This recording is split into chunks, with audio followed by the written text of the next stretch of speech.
Yesterday I dropped this video and I mentioned how I've been so far down a rabbit hole that I couldn't see the light. Well, it turns out the rabbit hole goes way, way deeper. Sometimes you gotta close the door to open a window.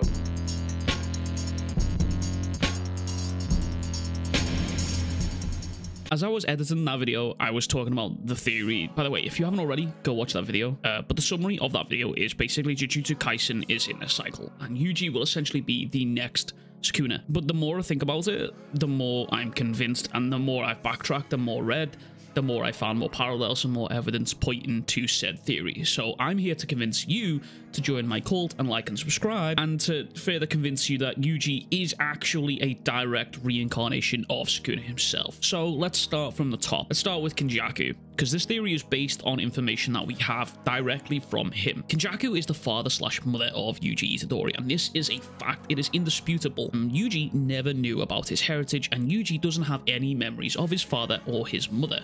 Now, I guess you could infer that this birth would make Yuji an unwanted and cursed child. He was unwanted due to the fact that Kenjaku simply was going to just go for milk after his birth, and we have no idea what even happened to Yuji's father, and that left Yuji's grandpa to take care of him altogether. But Sukuna was also left in that same situation, exactly like Yuji, a cursed, unwanted wretch. But my theory here, that I don't have a whole lot of information for or evidence to back up, so bear with me a little bit here, but the theory here is that Sukuna was also birthed or created by Kenjaku. You see, Kenjaku seeks to create something new by advancing cursed spirits and possibly creating a new form of cursed energy, and in this experiment, Kenjaku created fusions between humans and cursed spirits, which are now known to me and you as the Curse Wound Death Paintings. Now, this is where Sukuna fits in.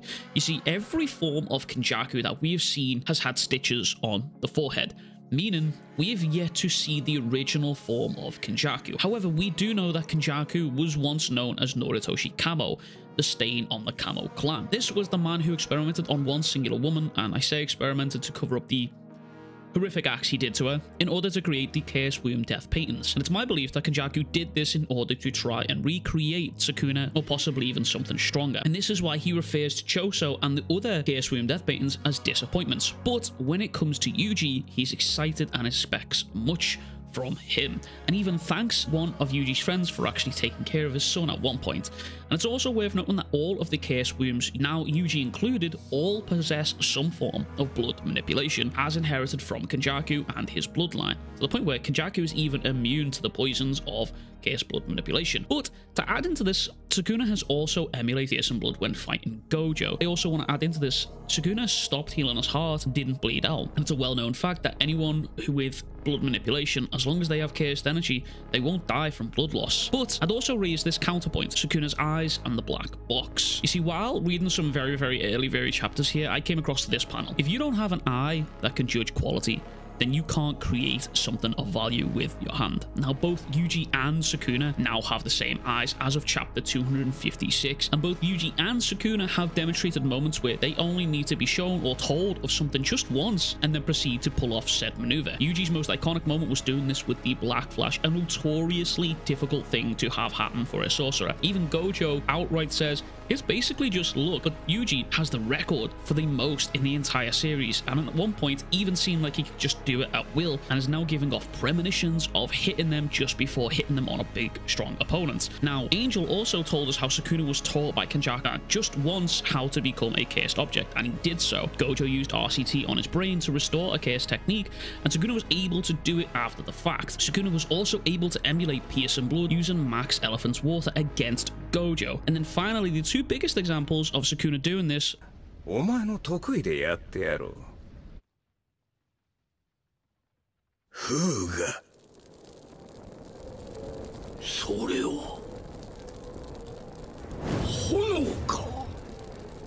Seeing Jogo's flames and then straight up using flames, saying how he won't cheat by using his curse technique, but he'll fight using his specialty. Meaning cleaving the dismantle is but one of the techniques that Sukuna can use, The next time we see Sukuna doing this or copying a technique, he did it right after Maharaga adapted to Gojo's Infinity, and Sukuna was able to see it and then figure it out himself. There's also Kenjaku's connections to both Sukuna and Yuji. We already know what the connection is between Yuji and Kenjaku here, but for some reason Kenjaku is able to be around Sukuna and be so nonchalant and not even fear for his life or safety, just like everyone else around them. The only other people that we've seen doing this in the series is Urumi, and that's it. I mean, sure, you could include Gojo, but Gojo still has a fear for his safety, a fear of being attacked. But Kenjaku and Urumi are the only two people in the series that have been around Sukuna completely fine and not been attacked. We see multiple times, we see Kenjaku just goofing around Sukuna after he takes over Megumi's body and even tells Sukuna that he straight up can't fight Gojo until he fulfills his promise with Kenjaku. Now, this is very important wording here because both translations for TCB and Viz worded this as a promise instead of a binding vow. Kenjaku outright told him, you can't do this until you fulfill your promise to me. He gave an order to Sukuna. Let that sink in for a moment. And that is from a trusted translation site and then the terrorist John Werry, which is Viz, as we all know. Meaning Kenjaku and Sukuna here have, at the very least, some sort of mutual partnership, maybe even go as far as to say as respect to add into this. And Kenjaku even mentioned how Tengen also looks similar to Sukuna. And we know Tengen was needed for the merger and was just someone who evolved after absorbing star plasma vessels. However, this is a minor detail. It's not really relevant to the theory. That's probably more of a crackpot theory for a different time here. But speaking of looking alike, both Yuji and Sukuna have been given numerous and multiple panels of both of them being side by side, looking identical, with both even having pink hair. And as of chapter 256, they now have the exact same eyes. But the similarities and coincidences don't just stop here. You see, at the beginning of the series, Yuji was shown to have scary, freaky strength, and many, myself included, have likened this to heavenly restriction because he's just freakishly strong with no explanation even before cursed energy. Sukuna has also shown stuff that only a heavenly restricted user is supposed to be able to do, and that is the airwalk. Sukuna did this against Yorozu and in the most recent chapter against Maki, something that was supposed to be unique to only Maki, and it's pointed out after Maki has her awakening about her being able to see the temperature and air density. Now, this could be a hint at Kenjaku succeeding in fusing the powers of Heavenly Restriction and Jujutsu Sorcery, which is why him and Yuki Tsukumo had a clash of ideals. Remember, Yuki was so invested in the Heavenly Restricted users, whereas Kenjaku sought to optimize cursed energy. But, as we know, Heavenly Restriction comes at the cost of a binding vow, but Sukuna is someone who now twice has finessed the rules of a binding vow to his advantage. Once in chapter 212 for the Unchained Binding Vow, and then furthermore in 255 where it's explained that his binding vow to use his World Slash was able to be pulled off successfully and almost at no cost to him, essentially, because he knew he was going to grow into these forearm forms. But I do hear what you're saying. Yeah, sure, we have all this information and all these nods and winks to Yuji being Sukuna, but they're nothing alike.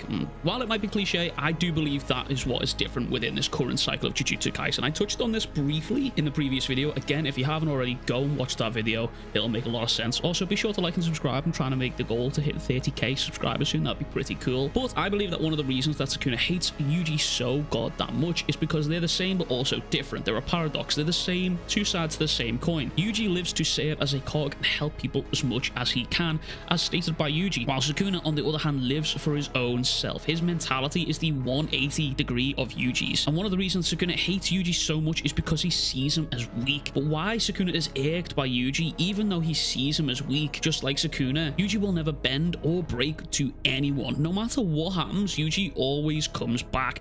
And even if it's just pain, Itadori Yuji will not stop. And this is a result of Yuji's indomitable will. And the biggest example of this and Yuji and Sukuna facing off with their clash of ideals was in chapter 214. Arguably, quite possibly one of the greatest chapters within the series, and also the first appearance of Yuji showing us his Sukuna eyes here. This moment right here catches Sukuna completely off guard, and it's one of the reasons I believe Yuji is a direct reincarnation of Sukuna, because as Sukuna himself mentions, Yuji's strength, it's just come out of fucking nowhere. And this is around the exact same time that his eyes change for the first time. They no longer are just these pinpoint pupils that are highly focused. They have the extra ring inside of the eye. And shortly after this, Sukuna recognizes that Yuji is from back then and mentions how Kenjaku is twisted. Now, Kenjaku and Sukuna obviously have some sort of relationship that we do not know about. And this one is more of a headcanon from me personally.